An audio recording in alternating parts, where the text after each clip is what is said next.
विश्व गुर्दा दिवस के उपलक्ष्य में विशेष परिचर्चा का आयोजन ककरमत्ता स्थित ओपल अस्पताल में किया गया। जन जागरण एवं परिचर्चा के साथ समाज के विशिष्ट जन को सम्मानित भी किया गया। कार्यक्रम के मुख्य अतिथि अशोक कुमार तिवारी, मेयर वाराणसी ने गुर्दा रोग से बचाव के तौर तरीकों की तरफ ध्यान आकर्षित किया।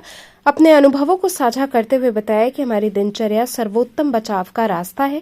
इस पुनीत कार्य के लिए हम हॉस्पिटल के प्रयास की तारीफ करते हैं और ये काशी की गरिमा के अनुरूप है। अति विशिष्ट अतिथि प्रोफेसर जेपी सिंह ने गुर्दा रोग के बचाव के वैश्विक उपायों को विस्तार पूर्वक बताया। डाइटिशियन नूतन सिंह ने कहा, गुर्दा रोग से बचाव हेतु हर आयु वर्ग के लिए उचित खान पान की सतर्कता से बहुत हद तक गुर्दे को बचाया जा सकता है। पूर्वांचल के ख्याति लब्ध गुर्दा रोग विशेषज्ञ डॉक्टर प्रदीप कुमार राय ने कहा कि आज हर 10वां व्यक्ति गुर्दा रोग से पीड़ित है। इस विकराल रोग के रोकथाम के लिए नियमित दिनचर्या एवं आमजन को जागरूक होने की जरूरत है। मुख्य अतिथि अशोक कुमार तिवारी, विशिष्ट अतिथि प्रोफेसर जेपी सिंह, डॉक्टर पवन Kumar Jindal, doctor Pramod Kumar Rai, doctor Pradeep Kumar Rai, doctor Sachindra Nath राय, डॉक्टर पूनम राय, डॉक्टर सुप्रिया राय एवं सुनीता जिंदल ने समाज के सम्मानित एवं विशिष्ट योगदान देने वाले प्रोफेसर परिमल दास, डॉक्टर मदन गोपाल राय, प्रमोद कुमार मिश्रा इत्यादि लोगों को सम्मानित किया।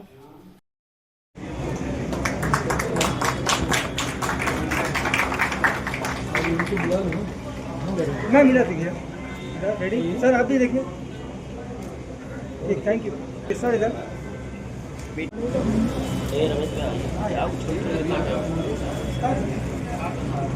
सर सभी लोग रेडी सर, आप रेडी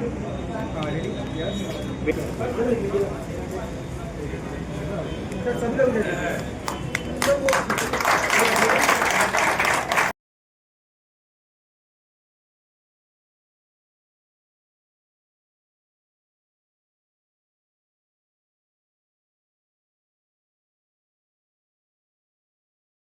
जैसा कि आप जानते हैं कि वर्षों से प्रतिवर्ष हम लोग विश्व किडनी दिवस मनाते हैं।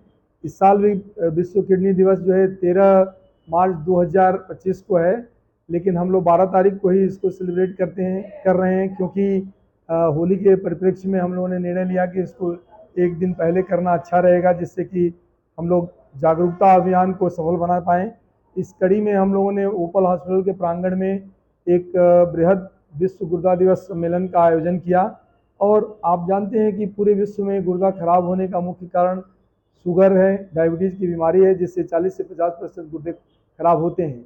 इसके अलावा 20 से 25% गुर्दे खराब होते हैं ब्लड प्रेशर के अनकंट्रोल रहने की वजह से। अगर ये नियमित रूप से लोग जानकारी लें और गुर्दों को कंट्रोल करके शुगर और ब्लड प्रेशर को कंट्रोल करके रखें, तो गुर्दों को खराब होने से बचाया जा सकता है। इसके अलावा मोटापा अगर आपको है, या अगर रेगुलर स्मोकिंग कर रहे हैं, या पथरी बार बार बन रही है, या पेशाब में इन्फेक्शन बार बार हो रहा है, तो इन कारणों से या जेनेटिक कारणों से भी गुर्दे खराब होते हैं। इस गोष्ठी में हम लोगों ने मुख्य रूप से इस तरह की सम्मेलन किया या सभाएं की, जिससे कि ये हो सके कि लोग खान पान में परहेज करके या बदलाव करके गुर्दे को खराब होने से बचा सकें। इसके अलावा जेनेटिक डिजीज़ों से कैसे गुर्दे खराब होते हैं, उनका कैसे जेनेटिक काउंसलिंग के द्वारा गुर्दे खराब ना हो या गुर्दे की बीमारी ना हो, इसके बारे में रोकथाम किया जा सके, इसके बारे में भी चर्चा हुई। इसके अलावा एक अलग तरह की विधि की चर्चा हुई, जो कि लिप्स टेक्नोलॉजी बोलते हैं, जिससे बिना किसी तोड़ फोड़ के सैंपल को, किडनी की पथरी को या गुर्दे की पथरी को या पित्त की थैली की पथरी को जांच पड़ताल किया जा सकता है, और उन लोगों को आगे आने वाले भयावह परेशानियों से, जैसे कि गुर्दे के खराब होने से बचाया जा सकता है, या पित्त की थैली में कैंसर होने से भी बचाया जा सकता है। ये इसलिए महत्वपूर्ण है क्योंकि बचाव में ही सुरक्षा है, और जागरूकता अभियान ही केवल इसमें। देखिए, मैं सबसे पहले तो ओपल हॉस्पिटल के जो डायरेक्टरगण हैं, डॉक्टर प्रमोद राय जी, डॉक्टर प्रदीप राय जी, उनको बधाई देना चाहता हूँ कि जहाँ से शुरुआत की आज पूर्वांचल के, मुझे लगता है कि किडनी के रोग के बारे में जितना अच्छी व्यवस्था, अच्छी सुविधा इस हॉस्पिटल में, उतना कहीं नहीं। और आज विश्व गुर्दा दिवस भी है, और उसको आम जनता को जागरूक करने के लिए ओपल हॉस्पिटल ने जो पहल किया है वो स्वागत योग्य है। और मैं बधाई देना चाहता हूँ कि आप लोग जिस प्रकार निरंतर समाज को सेवा कर रहे हैं, शहर की सेवा कर रहे हैं, ये अतुलनीय है और हमें लगता है सबसे विश्वसनीय हॉस्पिटल भी है।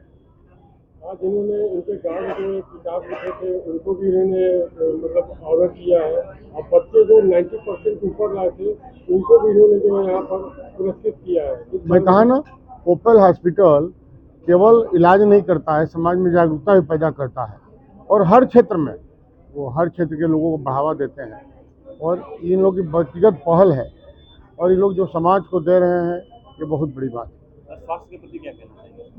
देखिए, आज के डेट में हर व्यक्ति को स्वस्थ रहना चाहिए, विशेषकर अपना किडनी, अपना लीवर, अपना हार्ट, अपना शरीर, हर आदमी को अपने स्वास्थ्य के प्रति जागरूक होना चाहिए। हर आदमी को एक्सरसाइज करना चाहिए, योगा करना चाहिए, क्योंकि शरीर अगर निरोग रहेगा तभी समाज अच्छा रहेगा और देश अच्छा रहेगा। यह एक क्वेश्चन और है, वन नेशन वन इलेक्शन की बात हो रही है और वही जो विपक्ष कह रहा है कि one nation one education, one nation one health पे बात नहीं हो रही, सरकार नहीं कर रही, इस बारे में आप क्या कहेंगे? देखिए, स्वतंत्रता के बाद पिछले 10 सालों में जितना एक स्वास्थ्य के प्रति माननीय मोदी जी ने जो क्रांति किया है,